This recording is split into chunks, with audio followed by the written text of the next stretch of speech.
Vítam vás u môjho nového videa, konečne dočkaného, a dneska budem odpovedať na vaše otázky, ktoré ste sa ma pýtali na mojom Instagrame, ktorý každopádne máte na obrazovke teraz alebo v popise.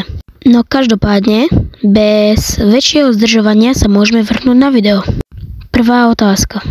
Moon alebo Clarissa? No ja mám rád aj Moona aj Clarissu.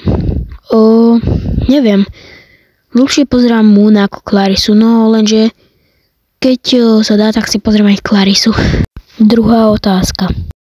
Máš nejaké domáce zviera?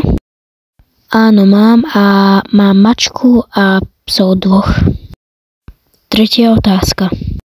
Si best. Ďakujem, Clarissin Caprisan. Štvrtá otázka. Aký je tvoj cieľ a koľko chceš dosiahnuť sledovateľov? No na YouTube by som chcel dosiahnuť 100 sledovateľov a na Instagrame by som chcel dosiahnuť 1000 sledovateľov. Piatá otázka. Ako dlho si už fanpage?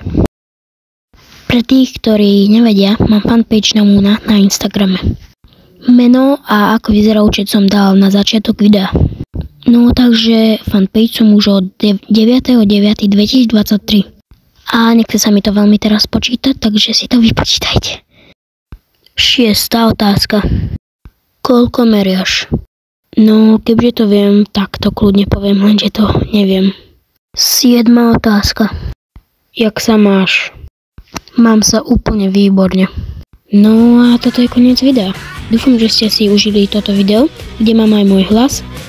A nezabudnite dať like, odber zvonček, aby vám neutieklo žiadne iné video. A vidíme sa pri ďalšom videu. Čau.